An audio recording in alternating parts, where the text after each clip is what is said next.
بسم اللہ الرحمن الرحیم۔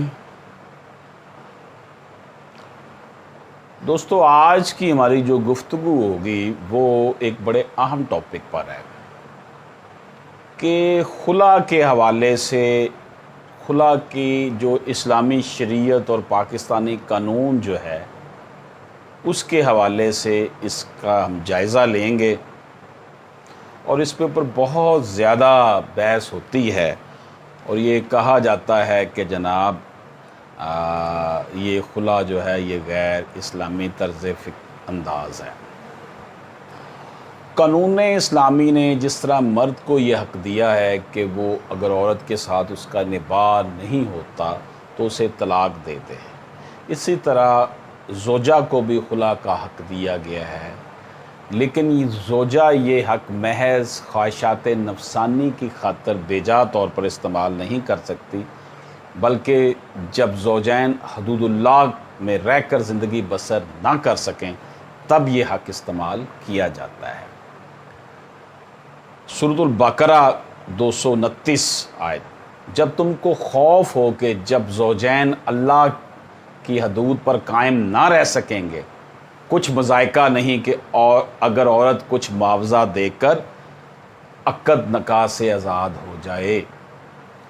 معاوضہ دے کر عقد نکاح سے آزاد ہونے کے لیے محض معاوضہ دینے کی خواہش کافی نہیں ہے، بلکہ اس معاوضہ کو قبول کر کے طلاق دینا ضروری ہے۔ مگر جب بیوی معاوضہ دینے پر آمادہ ہو لیکن شوہر اسے قبول کرنے پر رضامند نہ ہو تو پھر قاضی یا عدالت اس کا تصفیہ حالات کی روشنی میں کرتے ہیں۔ یہ ہے وہ فیکٹر جہاں پر آ کر بات جو ہے نا وہ لوگ اس کو کہتے ہیں کہ جناب یہ کیونکہ مرد تو مان نہیں رہا تو پھر یہ خلا گھر بیٹھے کیسے لے لیا گیا ہے۔ رسول اکرم صلی اللہ علیہ وآلہ وسلم اور خلفائے راشدین نے ایسے کئی مقدمات کا فیصلہ فرمان خداوندی کی روشنی میں کیا۔ امام مالک اور ابو داؤد نے ایک واقعہ نقل کیا ہے کہ ایک روز صبح سویرے حضور پاک صلی اللہ علیہ وآلہ وسلم اپنے گھر سے باہر نکلے تو انہوں نے حبیبہ بنت سہیل انصاریہ کو کھڑا پایا۔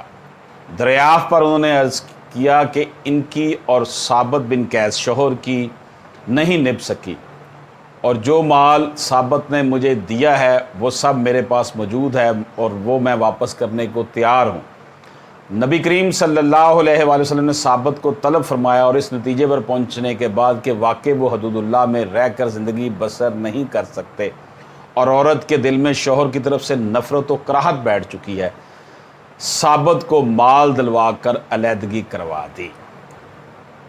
یہ جناب واقعہ تھا جو کہ نقل ہوا ہے، اور اس کو جو ہے وہ میں نے آپ کی خدمت میں پیش کیا ہے کہ آپ صلی اللہ علیہ وآلہ وسلم نے اس واقعے کو جب دیکھا کہ یہ آپس میں نہیں رہ رہے تو ان کی معاوضہ دے کر اس کو علیحدگی کروا دی۔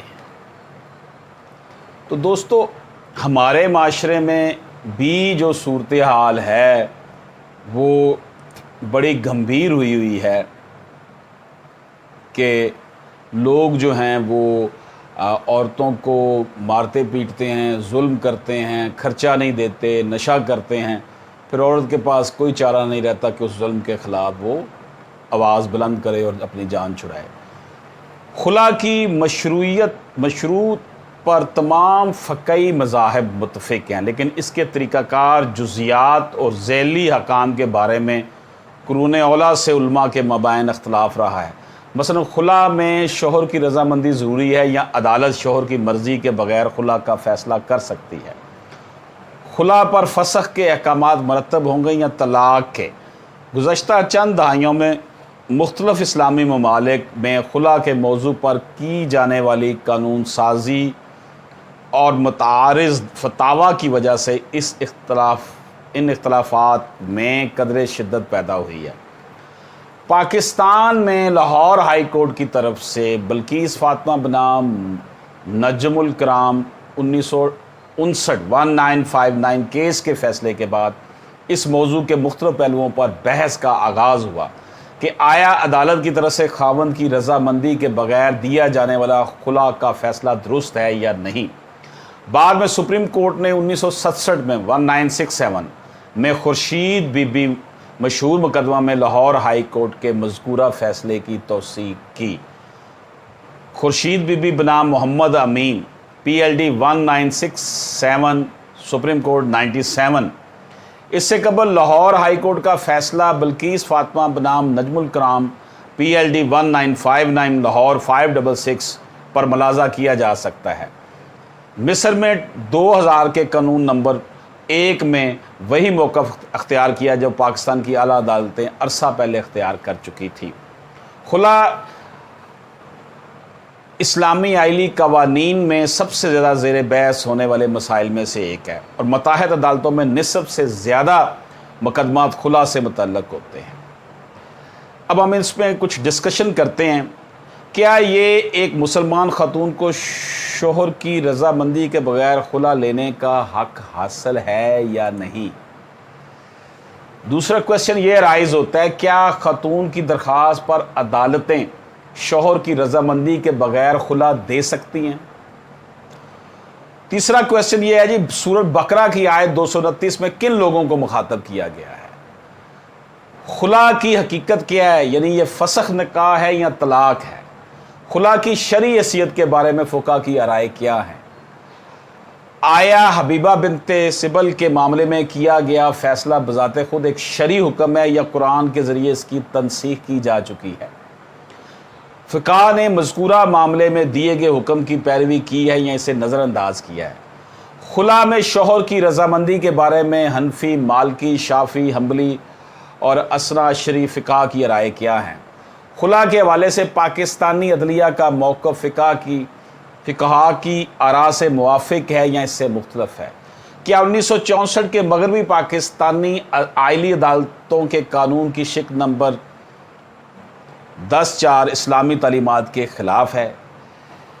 اس کے حوالے سے ہمیں جو ہے نا ڈسکشن جو ہے وہ کرنی پڑے گی۔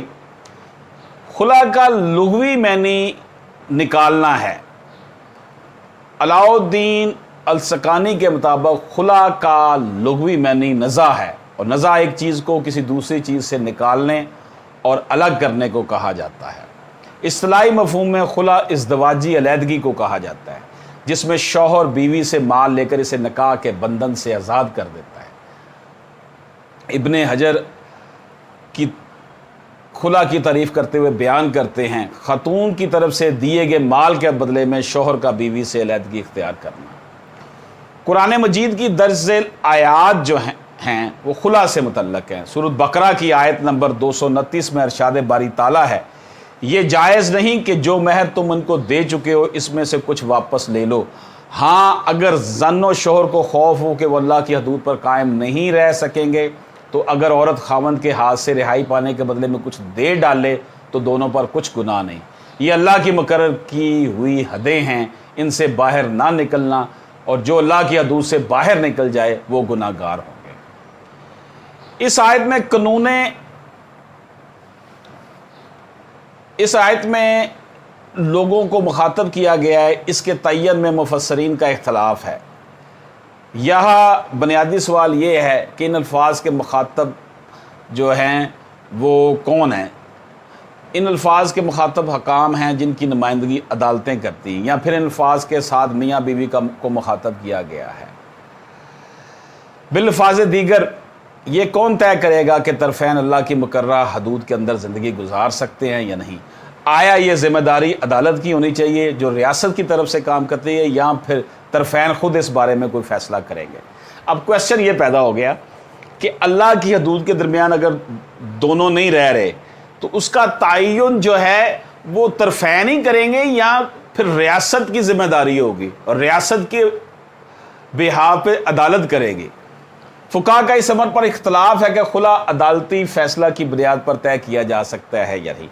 پاکستان میں لاہور ہائی کورٹ نے بلقیس فاطمہ نامی مقدمہ میں فقہا کی اس تشریح کو اختیار کیا ہے کہ مخاطبین لازماً حکام اور قضات ہیں، اور واضح طور پر ان الفاظ میں بیوی کو خطاب نہیں کیا گیا کیونکہ اس آیت میں غائب کی خمیر استعمال کی گئی ہے۔ خلاصہ یہ کہ خلا کا قرآنی مفہوم اس طرح ہے، خلا کی پیشکش زوجین میں سے کوئی بھی کر سکتا ہے جب وہ سمجھے کہ اکٹھے رہتے ہوئے ازدواجی حقوق پورے کرنے ممکن نہیں ہیں۔ خلا کی پیشکش جو ہے وہ زوجین میں سے کوئی بھی کر سکتا ہے۔ اس کے بعد جناب جمہور مفسرین کی راسخ رائے کے مطابق یہ طے کرنا کہ اختیار عدالت کے پاس ہے کہ میاں بیوی میں اختلاف ضرر، حق تلفی اور جبر کس حد تک ہے، یعنی کہ عدالت یہ کر سکتی ہے، یہ جمہور مفسرین۔ اور یہ بات بہت عام ہے کہ عدالت کو طے کرنا ہوگا کہ آیا وہ خاوند کی رضامندی کے بغیر خلا دے سکتی ہے یا خلا خاوند کی رضامندی کے ساتھ مشروط ہوگا، بالخصوص جب کہ ضرر اور حق تلفی بیوی کی طرف سے ہو اور وہ خلا کا عوض دینے کے لیے تیار بھی ہو۔ دوسرے لفظوں میں کیا خلا باہمی رضامندی سے طے پانے والا معاملہ ہے یا عدالت بھی شوہر کی رضامندی کے بغیر نکاح ختم کر سکتی ہے؟ تو دوستو یہ قرآنی معاملات ہیں۔ سورۃ البقرہ میں 229 سے اس کا واضح جواب نہیں ملتا، اس لیے مفسرین کو خلا سے متعلق احادیث کی طرف رجوع کرنا پڑا۔ خلا احادیث مبارکہ کی اکثر کتابوں میں خلا کے باب کے تحت قیس رضی اللہ تعالیٰ بن قیس رضی اللہ تعالیٰ کی زوجہ حبیبہ بنت سہل کا واقعہ بیان ہوا ہے۔ یہ واقعہ صحاح 7 میں سے 4 میں روایت ہوا ہے۔ امام بخاری رضی اللہ تعالیٰ عنہ نے خلا کے باب میں اس کو یوں نقل کیا ہے۔ ابن عباس رضی اللہ تعالیٰ عنہ سے روایت ہے کہ ثابت بن قیس کی بیوی نبی کریم صلی اللہ علیہ وسلم کے پاس آئی اور کہا، اے اللہ کے رسول صلی اللہ علیہ وسلم، مجھے ثابت کے اخلاق اور دین میں کوئی عیب نظر نہیں آتا، لیکن میں اسلام میں کفر کو ناپسند کرتی ہوں۔ نبی پاک صلی اللہ علیہ وسلم نے اس سے پوچھا، کیا تم اس کا باغ واپس کر دو گی؟ اس نے کہا جی ہاں۔ نبی پاک صلی اللہ علیہ وسلم نے ثابت سے فرمایا، اپنا باغ واپس لے لو اور اسے طلاق دے دو۔ یہ بخاری شریف ہے جی۔ اس واقعہ کی دوسری اور تیسری روایت میں ہے کہ رسول اکرم صلی اللہ علیہ وسلم نے حضرت ثابت کو باغ کے بدلے میں حبیبہ کو طلاق دینے کا حکم دیا۔ ان دونوں روایتوں میں راوی مکرمہ ہیں۔ دوسری روایت میں بالواسطہ خطاب میں وضاحت سے بیان ہوا کہ حضرت ثابت سے رضامندی نہیں لی گئی، بلکہ رسول اللہ صلی اللہ علیہ وسلم نے انہیں حکم دیا تھا۔ امام نسائی نے اس واقعے کو یوں روایت کیا ہے کہ ثابت بن قیس نے اپنی بیوی کو مارا اور اس کا ہاتھ توڑ دیا۔ یہ بیوی جمیلہ بنت عبداللہ بن نبی تھی۔ اس نے اپنے بھائی کے پاس اس بارے میں شکایت کی، جو اسے نبی پاک صلی اللہ علیہ وسلم کے پاس لے گیا۔ نبی پاک صلی اللہ علیہ وسلم نے ثابت بن قیس کو بلایا اور فرمایا، اس کا تم پر جو حق ہے وہ لے لو اور اس کا راستہ چھوڑ دو۔ ثابت نے کہا ٹھیک ہے۔ امام ابو داؤد نے حبیبہ کا واقعہ یوں نقل کیا کہ حبیبہ بنت سہل ثابت بن قیس کے نکاح میں تھی۔ ثابت نے اس کو مارا اور اس کے جسم کا کوئی عضو توڑ دیا۔ وہ اگلی صبح نبی پاک صلی اللہ علیہ وسلم کی خدمت میں حاضر ہوئیں اور اپنے شوہر کی اس بارے میں شکایت کی۔ نبی پاک صلی اللہ علیہ وسلم نے حضرت ثابت کو بلایا اور کہا، اس کو دیے ہوئے مال میں سے کچھ لے لو اور اسے چھوڑ دو۔ انہوں نے عرض کی، یا رسول اللہ صلی اللہ علیہ وسلم، کیا یہ میرے لیے جائز ہے؟ نبی پاک صلی اللہ علیہ وسلم نے فرمایا ہاں۔ انہوں نے کہا، میں نے اس کو وہ باغ مہر میں دیے تھے، وہ اس کے پاس ہی ہیں۔ نبی پاک صلی اللہ علیہ وسلم نے فرمایا وہ لے لو اور اس کو الگ کر دو۔ چنانچہ ثابت نے ایسا ہی کیا۔ امام احمد بن حنبل نے اس واقعہ کو یوں روایت کیا ہے کہ حبیبہ بنت سہل ثابت بن قیس النصاری کے نکاح میں تھی اور وہ اسے ناپسند کرتی تھی، اور حضرت ثابت اچھی شکل و صورت کے مالک نہیں تھے۔ ایک دن وہ نبی پاک صلی اللہ علیہ وسلم کے پاس آئیں اور کہا، ہے اللہ کے رسول، اگر مجھے اللہ کا خوف نہ آتا تو میں اس کے چہرے پر تھوک دیتی۔ نبی پاک صلی اللہ علیہ وسلم نے پوچھا، کیا تم اس کا باغ لوٹانے پر تیار ہو جو اس نے تمہیں مہر میں دیا؟ تو اس نے کہا جی ہاں۔ نبی پاک صلی اللہ علیہ وسلم نے حضرت ثابت کو بلایا اور حبیبہ نے اس کا باغ واپس کر دیا۔ نبی پاک صلی اللہ علیہ وسلم نے ان دونوں کے درمیان تفریق کرا دی۔ ابن ماجہ اور ابو داؤد کی روایت سے معلوم ہوتا ہے کہ شوہر خلا کے معاملے میں کوئی فیصلہ کن کردار ادا نہیں کرتا، جیسے کہ فقہاء کے مطابق شوہر کو یہ کردار حاصل ہے، کیونکہ نبی پاک صلی اللہ علیہ وسلم نے ثابت سے رہگی کی خاطر کوئی رضامندی طلب نہیں کی تھی۔ اس معاملے کا خلاصہ یہ ہے کہ ان مذکورہ بالا تمام روایات، جو کہ ایک ہی واقعہ کے مختلف طریقے ہیں، کہ روح سے خلا باہمی رضامندی سے طے پانے والا معاملہ نہیں ہے اور اس کے لیے شوہر کا رضامندہ ہونا ضروری نہیں ہے۔ تاہم جمہور فقہ حنفی، شافعی، حنبلی اور شیعہ کے نزدیک شوہر کی رضامندی کے بغیر عدالت خلا نہیں دے سکتی۔ لیکن جو صورتحال ہمارے سامنے ہے ان سرکمسٹینسز میں، وہ تو ہم دیکھ رہے ہیں کہ کیا معاملات ہیں اس میں۔ تو دوستو، احادیث کے 4 مجموعے جن میں حبیبہ کا واقعہ بیان ہوا ہے، کسی میں بھی خلا کے لیے شوہر کی رضامندی کا بطور شرط صراحتاً یا اشارتاً ذکر نہیں۔ اس کے برعکس ان تمام مجموعوں میں ہر چیز مشترک ہے، وہ نبی پاک صلی اللہ علیہ وسلم کے امر کا وہی پہلو جو انہوں نے حضرت ثابت کو دیا تھا کہ وہ اپنا مال واپس لے لے اور حبیبہ سے علیحدگی اختیار کر لے۔ خلا میں حضرت ثابت بن قیس کے عمل و دخل کو غیر متعلق کیے جانے کے باوجود جمہور فقہاء نے بالاتفاق خلا میں شوہر کو فیصلہ کن قرار دیا ہے۔ فقہ امام اب ہم ذکر کرتے ہیں جناب، نبی پاک صلی اللہ علیہ وسلم کا حضرت ثابت اور ان کی اہلیہ سے پوچھنا ہی اس بات پر دلالت کرتا ہے کہ خلا بابی رضامندی سے ہوتا ہے، اس لیے اس واقعے میں خاوند کو مرکزی حیثیت دی گئی ہے۔ بصورت دیگر نبی پاک صلی اللہ علیہ وسلم ثابت کو مکمل طور پر نظر انداز کر دیتے اور خود ہی حبیبہ کو طلاق دے دیتے۔ یہ بھی ایک نقطہ نظر ہے۔ سورہ نساء کی آیت نمبر 35 کو ہم دیکھتے ہیں۔ سورہ نساء کی آیت نمبر 35 میں فقہ کی آراء کا تجزیہ کیا جب پتہ چلتا ہے کہ یہی آیت ہے جو پاکستان اور مصر میں خلا کے قانون کی بنیاد ہے۔ سال 2000 میں مصری قانون نمبر 1 نے طے کیا شادی شدہ جوڑا اپنی مرضی سے خلا کی بنیاد پر علیحدگی کا فیصلہ کر سکتا ہے، تاہم اگر وہ اتفاق نہیں کرتے اور خاتون عدالت میں خلا کا مقدمہ لے کر آتی ہے اور اپنے تمام مالی و قانونی حقوق سے دستبردار ہو کر شوہر سے علیحدگی اختیار کرتی ہے اور شوہر کو مہر واپس کرتی ہے تو عدالت اس خاتون کو شوہر کی طرف سے طلاق دے دے گی۔ دوستو،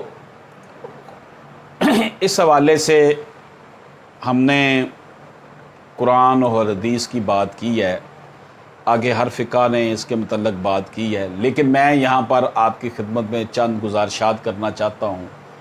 وہ گزارشات کچھ اس طرح سے ہیں کہ ہمارے معاشرے میں برداشت نام کی اس وقت کوئی چیز نہیں ہے۔ جب سے انفارمیشن ٹیکنالوجی کا زور ہمارے معاشرے میں پکڑا، انٹرنیٹ اور موبائل فون عام ہوا ہے، میاں بیوی کے تعلقات جو ہیں وہ اس نہج پر نہیں ہیں جس نہج کا تقاضا ایک نبی پاک صلی اللہ علیہ وآلہ وسلم کے تشکیل کردہ معاشرے میں ہونا چاہیے۔ خواتین اپنے مردوں کے موبائل فون چیک کرتی ہیں کہ کیا اس کو فون آیا، کس کا نہیں ہے، یعنی اس طرح کی بد اعتمادی۔ پھر وہ جب وہ یوٹیوب پر اور نیٹ پر دیکھتی ہیں کہ جناب اتنی عمارتیں اور اتنے امیر لوگ اور اتنا جناب سوشل سٹیٹس اور ہمارے ساتھ یہ سلوک، اس سے بھی ان کے اندر بددلی پیدا ہوتی ہے اور یوں اختلافات بڑھ جاتے ہیں۔ اور دوسرا، موبائل فون کی کمیونیکیشن کی وجہ سے بے راہ روی کا بھی بہت ہاتھ اس میں آ گیا ہے کہ لوگ ایک دوسرے سے رابطے کرتے ہیں اور غیر مردوں کے ساتھ گفتگو کرنے کے بعد خواتین آہستہ آہستہ ان کی طرف مائل ہوتی چلے جاتی ہیں اور اپنا شوہر ان کو برا لگنے لگ جاتا ہے۔